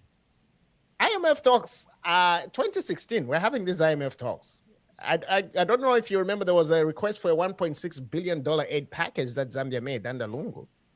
That is the genesis of the IMF talks with Zambia in terms of restructuring debt, because the IMF was concerned with the euro bonds that we had issued, looking at when these euro bonds are actually going to become mature, right? So this whole conversation starts in 2016. Do you remember that? I'm sure you do. IMF came to Zambia, they left without a deal, et cetera, and then 2020 happens with the pandemic and everything comes to a head. This was what was, and to be fair to the PF, this was what they were trying to avoid, because these debts were going to start maturing and Zambia would have to start paying. Now, to start the whole conversation of debt restructuring in 2020 is disingenuous, because 2020 is not the catalyst for the default, for the negotiations. The default is not the catalyst for the renegotiations. It is the 2016-2017 request for an aid package that the IMF did not agree to. So this, to say that this, Hakainde Hichilema found this, et cetera, is being disingenuous to some extent, because this whole debt discussion was during 2016, 2017 and onwards. 2020, No, they'll come out there with the straw that let me agree with you entirely, and I'd put it a precursor that it probably might need another debate outside this debate. Okay. Just to put in context with what you've said, when the IMF came, there was a huge debate. Remember, the NGOs had published that Zambia had borrowed up to $20 billion from China. And there was a huge debate that Zambia may lose ZESCO, ZNBC, and other public infrastructure because of how much they owed China. You remember that debate? Yes. And so when IMF and World Bank came in 2016, 2017, one of the immediate initiative they did together with the Zambian government was the discovery of debt. What does the country owe? So there was a debt audit and debt sustainability program that was done, which now gave us the figures of what Zambia owed in real terms, and agreeing from both parties what the Zambian government said they owed and what IMF and World Bank said. So do you remember what period, just for clarification, do you remember 2017? No. I mean, during what periods that date was accumulated? What period were they looking at? No, the entire sovereign debt of the country. They were looking at the entire sovereign debt. So from 2011 onwards, or? No. It doesn't matter when. No, it does. That argument matters, because if this was, remember, PF does not inherit a country that is indebted. He does. He doesn't inherit a country that is. Remember, we have come out of Mwanawasa's regime, where we have graduated from the highly indebted poor countries program. Well, I've discussed this matter here several times. Let me give you the statistics. But my point, to your point, just to your point is this. We have to put things into context here. Yeah, that's what I want to say. Let me freely give the information, and all of you can quickly go to your phone and test the information. Yeah. The HIPIC program ends in 2007, and there's a huge debt write-off.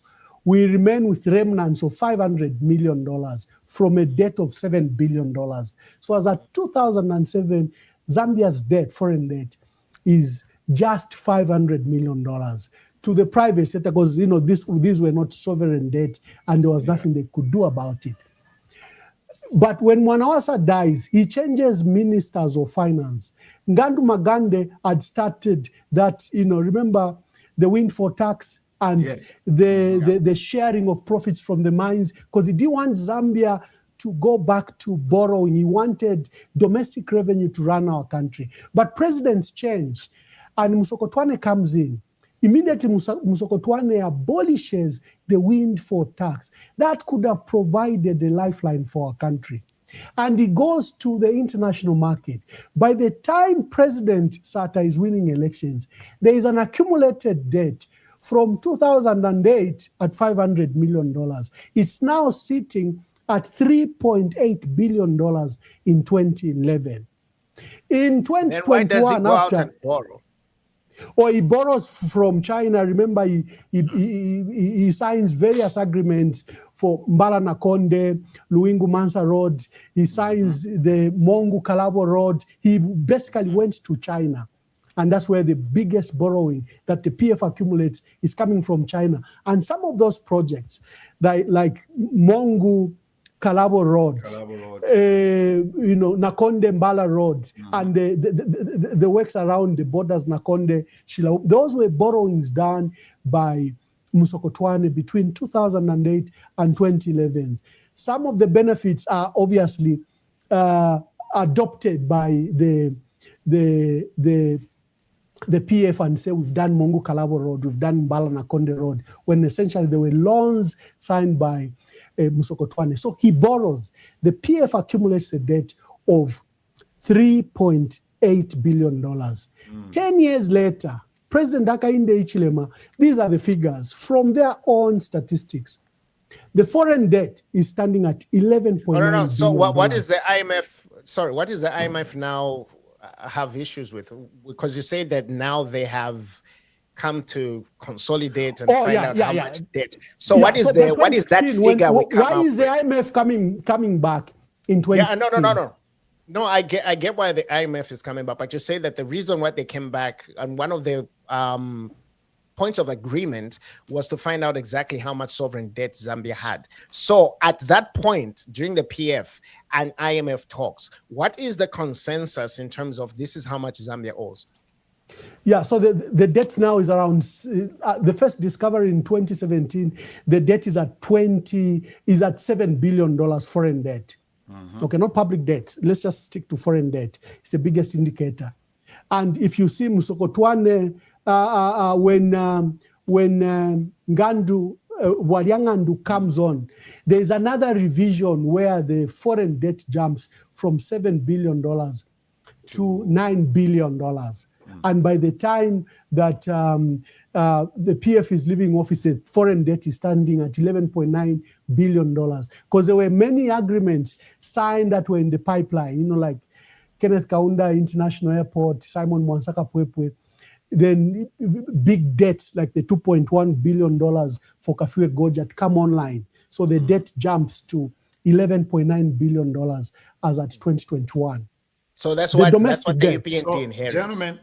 Yes. Yeah. So the UPND inherits a foreign debt of $11.9 billion, a domestic debt of 178 billion kwacha. What is the status of the debt now in 2026? The foreign debt from $11.9 billion is now standing at $15.7 billion.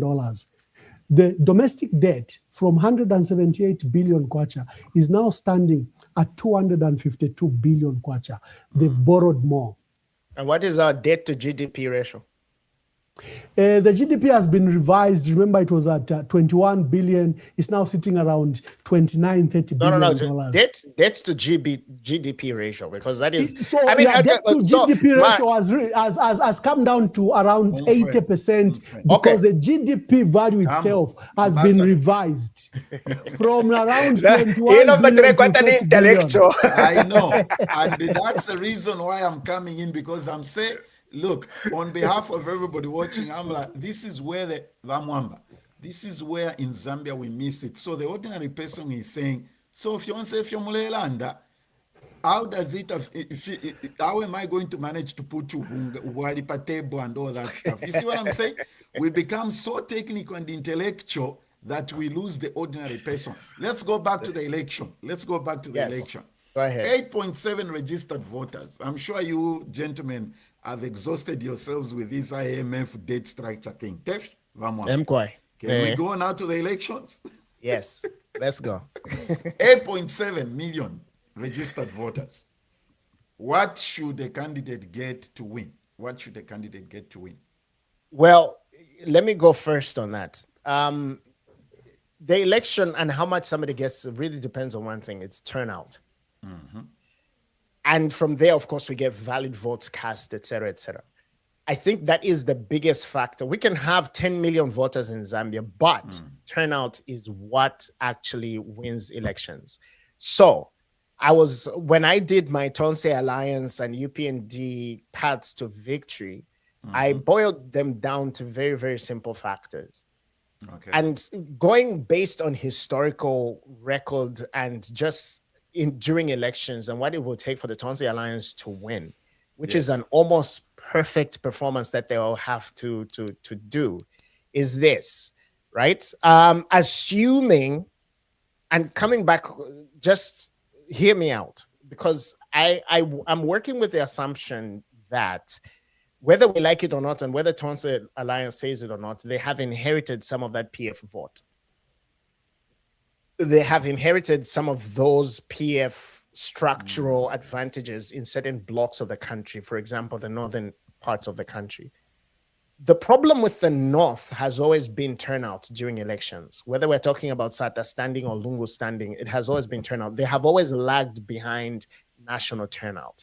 That is just the way it is. So, for example, in 2016, national turnout was about 56%. But when you look at a combination of Eastern Province, Luapula Province, Muchinga, and Northern Province combined, they only had a turnout of 62%. Oh, wow. And it's 52%, sorry. 52%.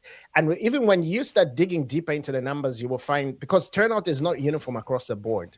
So, for example, during that same time, during 2021, for example, national turnout was 71%, right?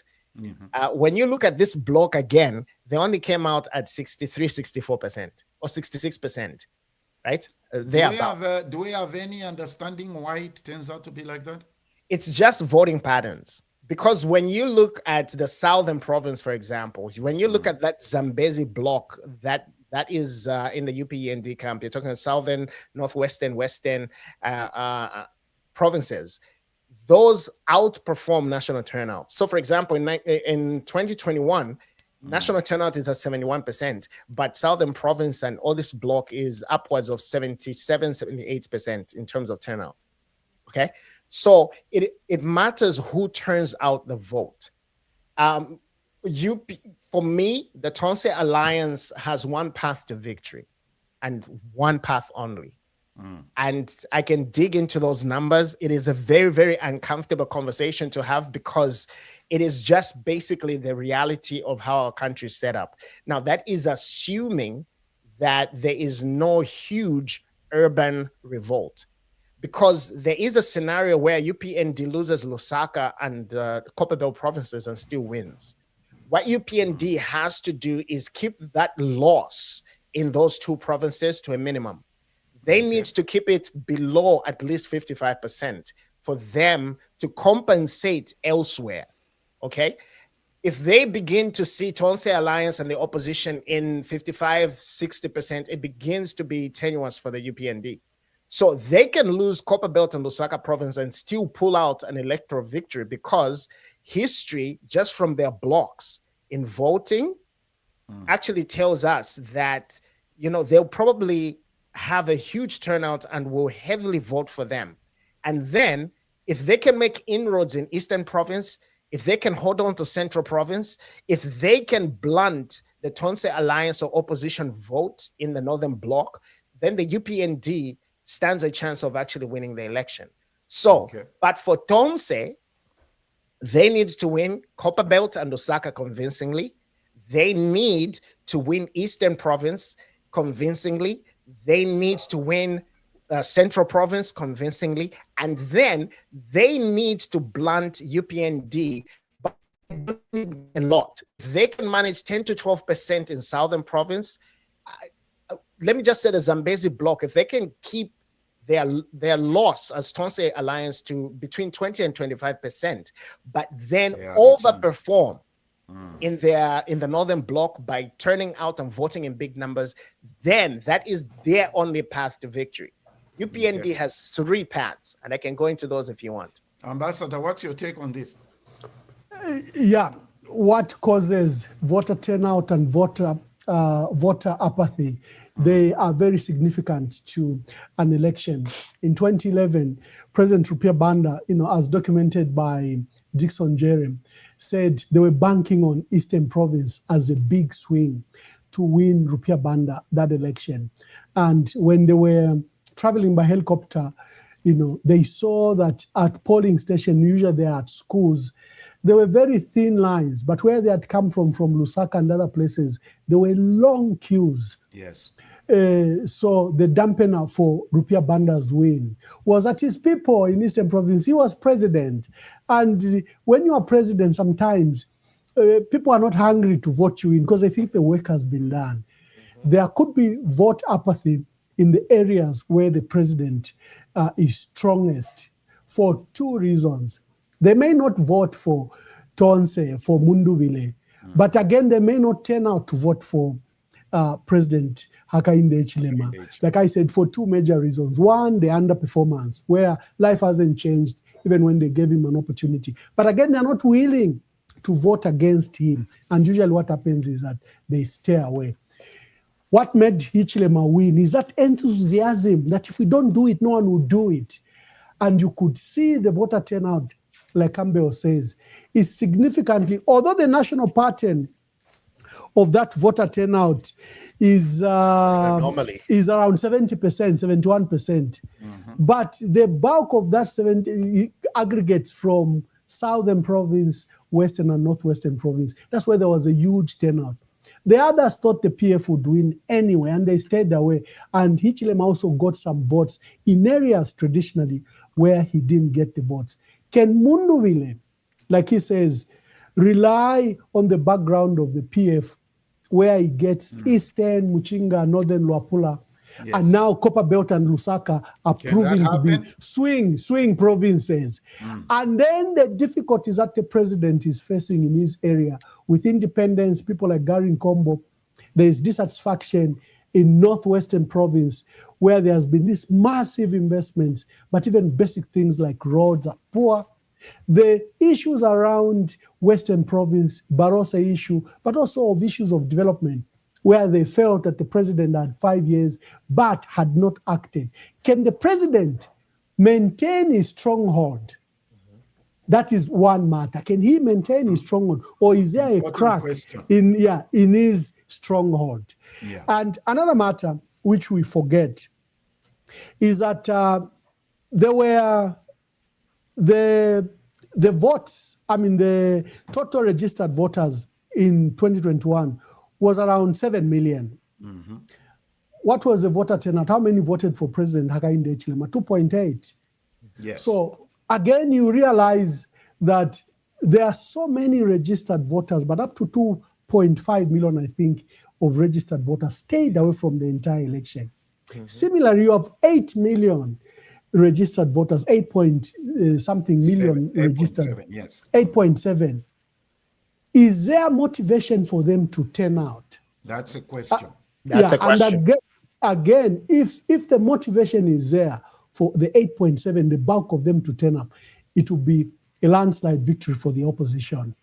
If people still whilst you have the mic, Ambassador, how important and I've been saying this to my friends behind the scenes, for me, it's the registered voters that will decide this vote. For me, how important will young and first-time voters be in this election? Yeah. So one of the things I did is to, improve on the register, and there are more new people, new young people, the ones that made the swing for President Hakainde Hichilema, and the new voters. Historically, if you look at Rupia Banda and Michael Sata, the swing votes were young people. Because Rupia Banda was advised not to update the register by his pollsters, but he said, no, we can't disenfranchise our people. And he brought in new voters, up to 1.5 million newly registered voters. And young voters don't vote for incumbents. Young people are always anti-establishment all over the world. Young people are never cozy with government. You and I know that. Because they are new, they are pruned, they want a perfect world. And the new young people, like Edgar Lungu, the new young people he brought on the register impacted on him negatively. And they didn't understand that he had built hospitals or power stations. Tabalwala, what do you mean he has built new roads? They don't have cars. For them is, can I go to school? Can I go to university? Can I have Kantemba? Can I work? They have a different story. And usually our leaders forget to attend to the concerns of young people. Even in this election, I have seen very little message towards young people. Yet they are, other than the Lusaka and Copperbelt being a swing vote, the young people are also a swing vote, a block on their own. And that's why I said the student vote and movement is going to be important, right? Because of the fact that the ambassador has just brought up. Young voters really are voting based on different matrix, right? And so it would be interesting to see if those young voters gravitate towards the incumbent or they go to the opposition. For me, this election, and it's very interesting to see the president campaign, right? Because what I have seen is, I hate it when incumbents take things for granted, okay? But what I have seen from this incumbent, whatever is driving it, is that there is this urgency to make sure that, especially in rural areas, he hits hard. He campaigns hard. Because I think they may not say this publicly, but I think there is an internal realization to say that the urban vote is a toss-up. It is really 50-50. And they possibly could lose it to the opposition. So then the question becomes, where do they compensate? For the opposition, for me, especially, and when I'm talking about the opposition, really I'm talking about Tonse, I think that I don't know how deep their network goes into rural areas, right? In terms of, and by that, I don't mean just reach, but their whole network. Do they have a turnout machine for election day? Because I can foresee a situation, even in the northern blocks, where some of those towns that are more urban vote heavily for the opposition, but then towns or villages that are in the outskirts go for the ruling party. Because of, again, that organization. I think my hunch is that they haven't just had enough time for them to build such a turnout machine everywhere at the same time. But I think if there is voter apathy in urban areas, that means, to me, I think the opposition carries the day. If there is widespread enthusiasm, it's really a 50-50, because you still have people in urban areas that come and defend the incumbent and others that go for the opposition. But if I were advising UPND, I would say to them, go with the assumption that you have lost Lusaka and Copper Belt and concentrate elsewhere. Final question. Ambassadors really challenged us to say podcast time. I know we need to come to an end, my brother. We need to. First of all, gentlemen, before we go, I really do appreciate you taking the time to do this. Ambassador, I know you gentlemen are both happy.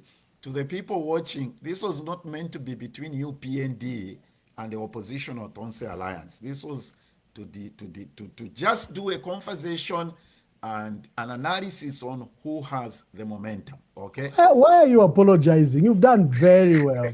No, I'm not apologizing. Don't apologize. Don't apologize. Okay. Wonderful, illuminating debate. Very all right. Thank you, sir. When the Ambassador Mwamba says that, you need to take it. Yes. It. Thank you. What is the one event in the remaining days that could completely change this race, Ambassador? What is the one thing that could change this race? I think this race is decided. And for me, I saw, when we dropped that song for Mundubile and Makebi Wengile, I listened to it when it was given a day before. And I've been involved in political campaigns in the past, and there's a side people don't know about music that I've been very instrumental in many songs that became campaign viral song.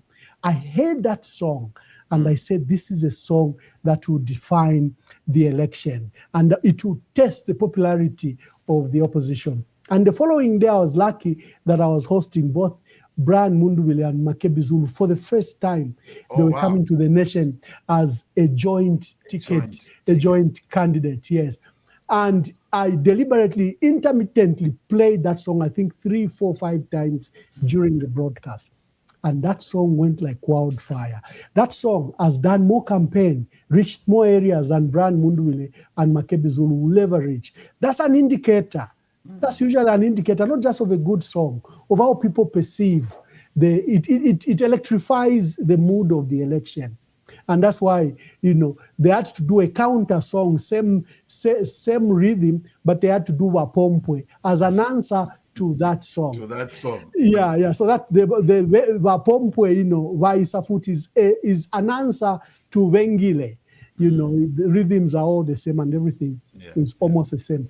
But the one single thing that the president can do for me is something that he will not be able to.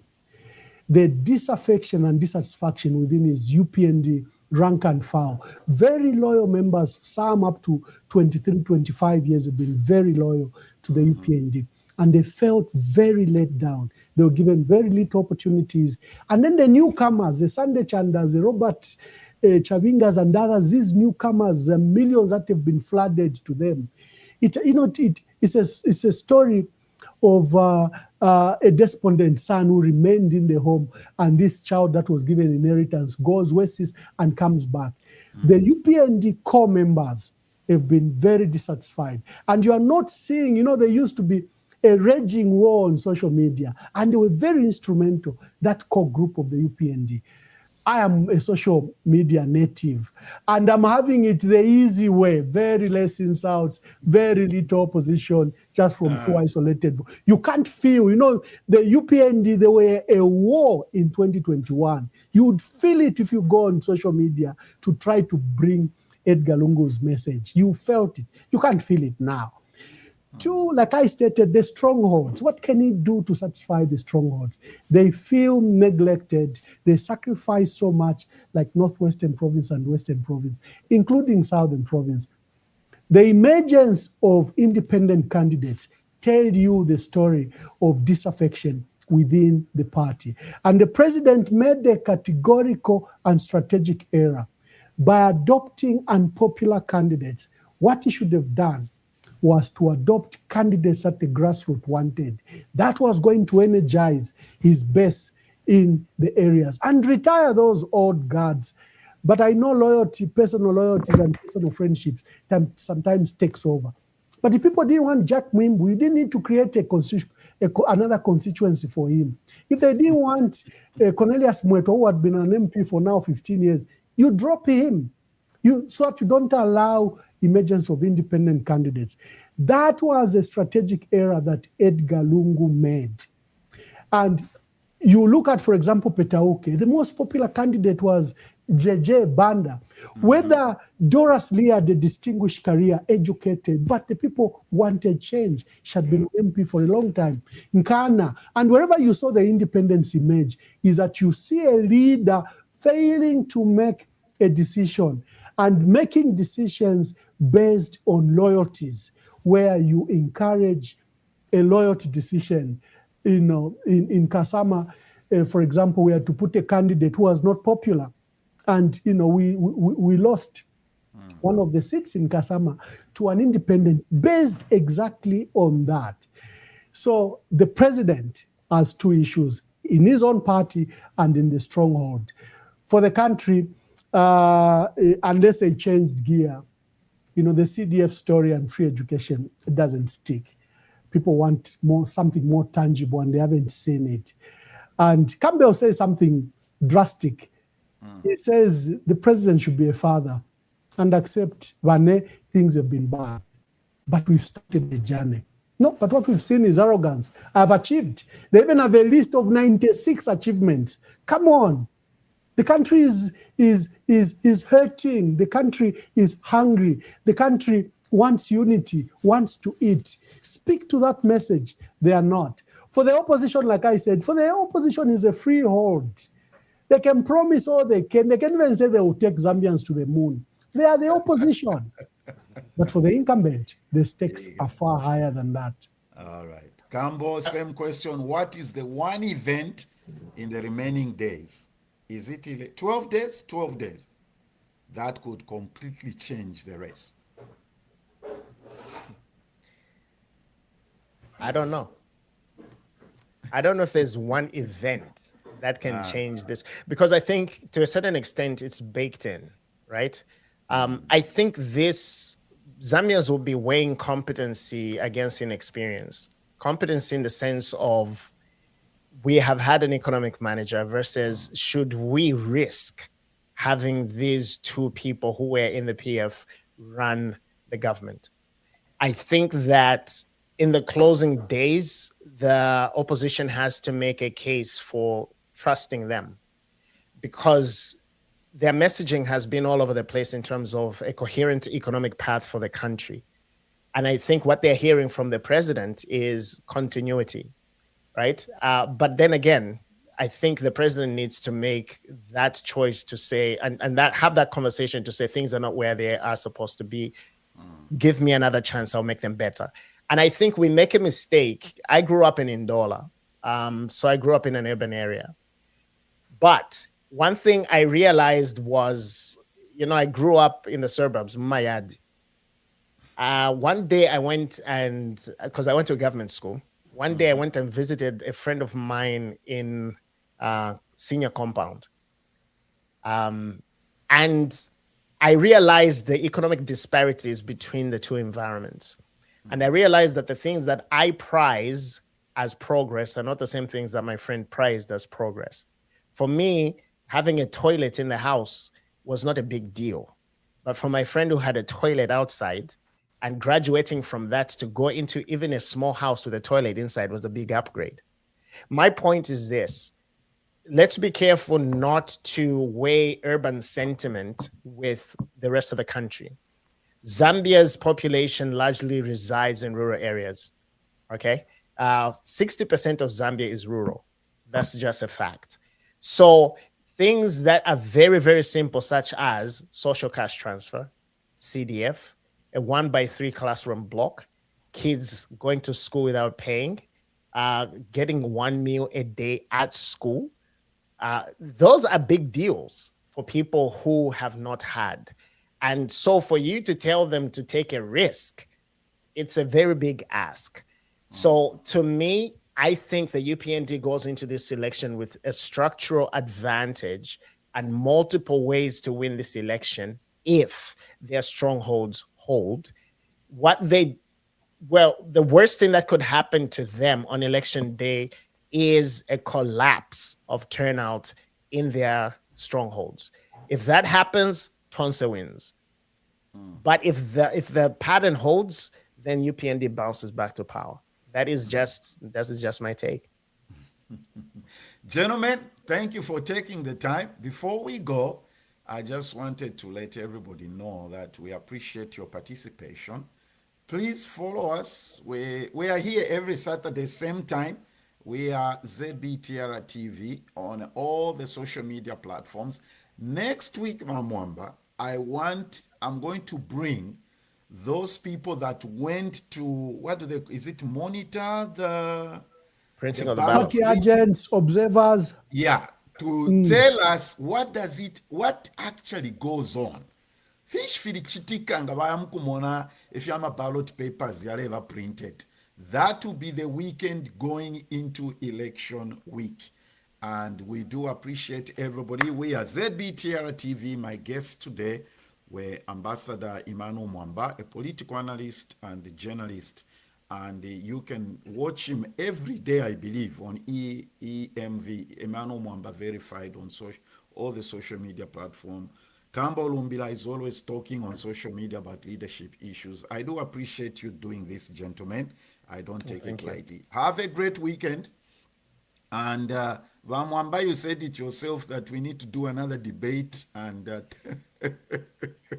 talk about issues. I appreciate you, my big brother. Thank you so much. There's what is called the last mile. So you can be having a discussion once every Saturday, probably structure, importing 4 or 5 more debates. Just do the last mile if you have to determine what happens in our country. And besides, our people want more informed views, the way you have brought us together. They want there's no space for just decent debate. And your platform does provide for that. So consider more of the programs during this period. And you can partner with us where we stream you live on many of our platforms so that you even have a wider reach. We collaborate just to achieve that sound debate in our country. And that's what usually lacks in our country. We just have emotional, very driven debates than proper, just rational debates that are nationalistic in nature, that just concern our country. So well done, and please consider doing that.